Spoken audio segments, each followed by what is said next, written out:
पवित्र बाइबल। मत्ती 1 अध्याय आयत 1। यीशु मसीह की वंशावली जो दाऊद की संतान और इब्राहिम की संतान है। आयत 2। इब्राहिम से इसहाक उत्पन्न हुआ, इसहाक से याकूब, याकूब से यहूदा और उसके भाई। आयत 3। यहूदा से फारिस और जरह तामार के द्वारा उत्पन्न हुए, फारिस से हेस्रोन, हेस्रोन से अराम। आयत 4। अराम से अमीनादाब, अमीनादाब से नहशोन, नहशोन से सलमोन। आयत 5। सलमोन से रहाब के द्वारा बोअज उत्पन्न हुआ, बोअज से रूत के द्वारा ओबेद, ओबेद से यिशै। आयत 6।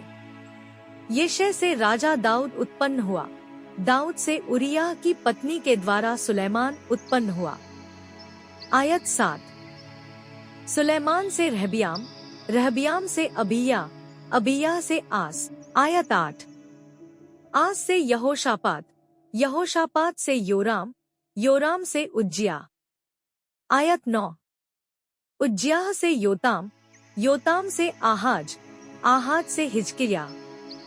आयत 10। हिजकिय्याह से मनश्शे, मनश्शे से आमोन, आमोन से योशिय्याह। आयत 11।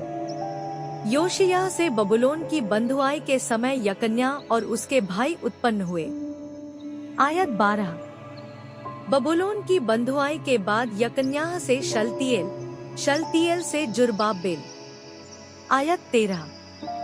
जुरबाबेल से अबीहूद, अबीहूद से एलयाकीम, एलयाकीम से अजूर। आयत 14। अजूर से सादोक, सादोक से आखीम, आखीम से एलीऊद। आयत 15। एलीऊद से एलेआजार, एलेआजार से मत्थान, मत्थान से याकूब। आयत 16। याकूब से मरियम का पति यूसुफ उत्पन्न हुआ, जिससे यीशु उत्पन्न हुआ, जो मसीह कहलाता है। आयत 17। इस प्रकार कुल मिलाकर इब्राहिम से लेकर दाऊद तक 14 पीढ़ियां हुईं, और दाऊद से लेकर बबुलोन की बंधुआई तक 14 पीढ़ियां, और बबुलोन की बंधुआई से लेकर मसीह तक 14 पीढ़ियां हुईं। आयत 18। यीशु मसीह का जन्म इस प्रकार हुआ, जब उसकी माता मरियम की मंगनी यूसुफ से हुई थी, तो उनके एक साथ रहने से पहले वह पवित्र आत्मा की ओर से गर्भवती पाई गई। आयत 19। उसके पति यूसुफ, जो धर्मी था और उसे बदनाम नहीं करना चाहता था, चुपचाप उससे संबंध तोड़ देने की सोचने लगा। आयत 20।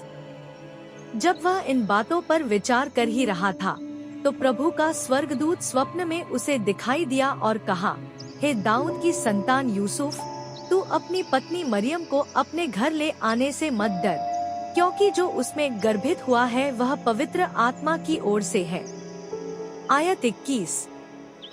वह एक पुत्र जनेगी, और तू उसका नाम यीशु रखना, क्योंकि वह अपने लोगों को उनके पापों से उद्धार देगा।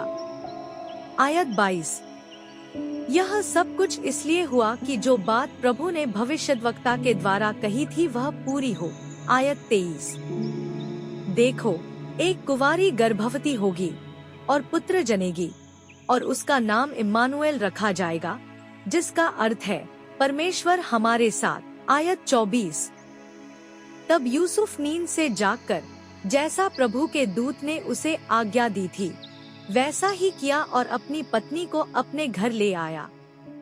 आयत 25। और जब तक वह पुत्र न जनी, तब तक उसने उसके साथ संबंध नहीं रखा, और उसने उसका नाम यीशु रखा। धन्यवाद। परमेश्वर का परिवार प्रार्थना भवन, वेल्लोर, तमिलनाडु राज्य।